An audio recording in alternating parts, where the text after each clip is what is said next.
Hello friends, welcome to our life matrimony. இன்றைக்கி நம்ம என்ன பார்க்க போகிறோம்னா, திருமணத்திற்கு வரன் தேடுவோர் பதிவிலிருந்து ஸ்ரீனிவாசன் அவர்கள் பேசிய சொத்து தலைப்பிலான பதிவை இப்பொழுது பார்க்கலாம். வாங்க ஃப்ரெண்ட்ஸ், இப்போ நம்ம வீடியோக்குள்ளே போகலாம். அப்படின்னா சொத்தை பற்றி பார்ப்போம். இந்த சொத்து பார்க்குறவங்க வந்து பார்த்தீங்க அப்படின்னா, ஒரு உதாரணத்துக்கு படிப்பு பார்க்குறீங்க, வேலை பார்க்குறீங்க, எல்லாம் நல்லா இருக்குது. இந்த படிப்பும் வேலையும் நல்லா இருந்துச்சுன்னா அந்த சொத்து ரொம்ப முக்கியமா என்ன? வாழ்றதுக்கு தேவையான வருமானம் படிப்புலயும் வேலையிலயும் வருது. போதும். சொத்து இருந்தாதான் வாழ முடியும் அப்படின்னா, அந்த படிப்பு வேலை அதை வந்து செய்யலினா கூட இந்த சொத்து காப்பாத்தும் அப்படின்னா, அது செய்யல, நான் படிச்ச படிப்பை பயன்படுத்தல, நான் வேலை செய்யல அப்படின்னா இது காப்பாத்தும் அப்படின்னா, அப்படி ஒரு சம்பவம் நடந்தா நல்லா இருக்குமா? யோசிச்சு பாருங்க. வீட்டோட சும்மா உட்காந்துட்டு இருந்தா நல்லா இருக்குமா?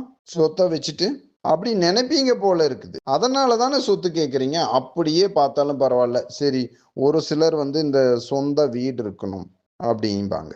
சொந்த வீடு அப்படிங்கிற போது ஒருத்தருக்கு வந்து ஒரு நல்ல சம்பளம் வருது. ஆனா சொந்த வீடு இல்லை அப்படின்னா கொஞ்சம் கம்மியான சம்பளம் வருது. ஆனா சொந்த வீடு இருக்கு. அது வாடகையில சேராயிடுது. 2 விஷயமும். வாழ்றத ஃபர்ஸ்ட் பாருங்க. சொத்து வந்து பார்க்காதீங்க. பார்க்குறீங்க அப்படின்னா அதையெல்லாம் பயன்படுத்தவா போறீங்க? யாருமே பயன்படுத்த முடியாது. அளவா தான் சாப்பிட முடியும். அளவா தான் எதையுமே பண்ண முடியும். நான் ஏற்கனவே இந்த விஷயங்கள் நிறைய பேசியிருக்கேன். உங்களுக்கு வந்து அரண்மனை மாதிரி வீடு இருந்தாலும் உங்க ஹைட்டுக்கு தானே நீட்டி படுக்க முடியும். நான் வந்து எங்களுடைய பெட்ரூம் மட்டும் 100 அடிங்க அப்படின்னு சொல்லலாம். அந்த 100 அடியில போய் நீங்க 80 அடிக்கு படுக்க முடியுமா சொல்லுங்க? 8 அடிக்கு கூட படுக்க முடியாது. நீங்க 6 அடி இருந்தீங்கன்னா 6 அடிக்கு தான் படுக்க முடியும். அதனால அது அந்த 100 அடி பெட்ரூம்ல என்ன பண்ண போறீங்க? 6 அடிக்கு தானே படுக்க முடியும். 5 அடினா 5 அடிக்கு தானே படுக்க முடியும். இவ்வளோ பெரிய பெட்ரூம் இருக்கு, இவ்வளோ பெரிய வீடு இருக்கு, இத்தனை சொத்து இருக்கு. என்னோடது 100 கோடிங்க, 200 கோடிங்க, 300 கோடி. எனக்கு 300 கோடிக்கு 300 கோடி மாப்பிள்ளை வேணும். அதை வச்சு என்ன பண்ண போறீங்க? வர்ற சந்ததியும் ஒன்றும் பண்ண போறது இல்லை. இதனால என்ன அப்படின்னா, நீங்க அந்த 100 கோடிக்கு 100 கோடிக்கும் கல்யாணம் மூச்சு வைக்கிறீங்களே தவிர உங்க பையனுக்கு பொண்ணுக்கு கல்யாணம் மூச்சு வைக்கலைங்கிறத மனசுல வச்சுக்கணும். அப்படித்தான் கல்யாணம் மூச்சு வச்சுட்டு இருக்காங்க. 100 கோடிக்கு 100 கோடி கல்யாணம் மூச்சு வைக்கிறவங்க எப்படி கல்யாணம் மூச்சு வைக்கிறாங்க? அதுக்கு மட்டும்தான் கல்யாணம். அவங்க பையனுக்கு பொண்ணுக்கெல்லாம் கல்யாணம் மூச்சு வைக்கல. நானும் எவ்வளவு 16 வருஷமா இந்த தொழில் செய்யறோம். 16 வருஷமா கல்யாணம் மூச்சதெல்லாம் பார்த்து தானே வரோம். நீங்களும் உங்க வாழ்க்கையில பார்த்துட்டு தான் இருப்பீங்க. சொத்துக்கு கல்யாணம் மூச்சு, படிப்புக்கு கல்யாணம் மூச்சிங்கன்னா என்ன ஆகும்? பையனுக்கும் பொண்ணுக்கும் பொருத்தம் இல்லாம போயிடும். ஜாதகம் கல்யாணம் மூச்சுக்குது. படிப்பும் கல்யாணம் மூச்சுக்குது. சொத்தும் கல்யாணம் மூச்சுக்குது. ஒரே வேலை செய்யறவங்களும் வேலை செய்யறது கல்யாணம் மூச்சுக்குது. இங்க பையனுக்கு பொறுத்துக்கும் பொண்ணுக்கும் என்ன ஆகுது? மிஸ் அண்டர்ஸ்டாண்டிங்க. எங்க குணத்துக்கு அவங்க குணத்துக்கு மேட்ச் வரலைங்க. இந்த சொத்து வந்து சேர்த்துறது எதுக்குமே யூஸ் இல்லைங்க. அளவோட எந்த ஒரு விஷயம் மிகினும் குறையினும் என்ன ஆகும்? மிகையானாலும் தப்பு, குறைஞ்சாலும் தப்பு தான். அதனால ஒரு அளவு கற்பனை வச்சுக்குங்க. வாழ்றதுக்கு இது போதும். அடுத்து வர நீங்க 1000 சந்ததி வந்தாலும் 1000 சந்ததியும் சம்பாதிக்கத்தான் போகுது. உங்க சந்ததி 1,00,000 சந்ததியா பெருகணும்னு வாழ்த்துறேன். ஆனா அந்த வர்ற 1,00,000 சந்ததியும் நோக்கம் என்னன்னா சம்பாதிக்கத்தான் போகுது.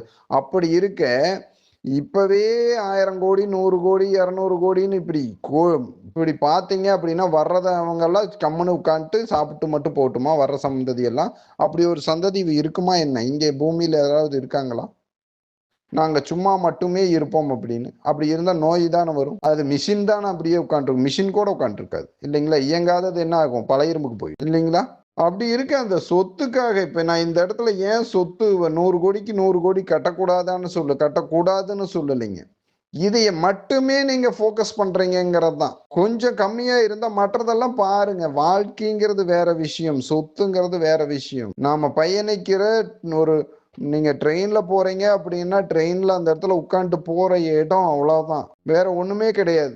ஏசியில உட்காந்துட்டு போறவங்களுக்கும் சாதாரண இதுல உட்காந்துட்டு போறவங்களுக்கும் என்ன வித்தியாசம்? 2 பேரும் ஒரே இடத்துல இறங்க போறாங்க. கொஞ்சம் குழுன்னு போய் ஏதாமா உட்காந்துட்டு போயிருப்பாரு, அவ்வளவுதான். வேற ஒண்ணுமே கிடையாது. பிளாட்ஃபார்ம் 2 பேத்துக்கும் ஒண்ணுதான் இல்லைங்களா?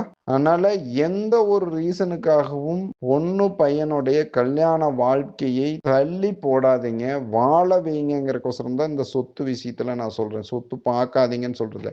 நான் இந்த ஆடியோ பேசுறதுனால என்ன ஆகுது அப்படின்னா, எல்லாத்துக்கும் பிரயோஜனம், எனக்கு மட்டும் பிரயோஜனம் இல்லைங்க. ஏன் அப்படின்னா, இவர் வந்து இப்படி நாம இங்க போனா இந்த மாதிரி பேசுவாரு, இந்த மாதிரி சொல்லுவாரு அப்படின்னா, நான் கல்யாணம் பண்ணட்டும் நல்லா வாழட்டும் தான் பேசுறோம். ஆனா இந்த சொத்தை பற்றி பேசுனா இங்கே வந்துட்டு 100 கோடிக்கு 100 கோடி வேணும், 200 கோடிக்கு 200 கோடி வேணுங்கிறவங்களோட எண்ணிக்கை இங்கே கம்மியாகி போச்சு. உண்மையாக தான். அப்படியே பேசினாலும் ஸ்டாஃபோட பேசிட்டு போயிடுறாங்க. நான் பேசுறதனுடைய நோக்கம் தெரியறது இல்லை, எதுக்கு பேசுகிறோம் அப்படின்னு. உங்கள் பொண்ணு உங்கள் பையன் நல்லா இருக்கணுங்கிறதுக்காக தான் பேசுகிறேன். அடுத்து பார்த்தீங்க அப்படின்னா நீங்கள் சொத்து பார்க்கறது வேணும் வேண்டாங்கிறது நீங்கள் முடிவு பண்ண போகிறீங்க.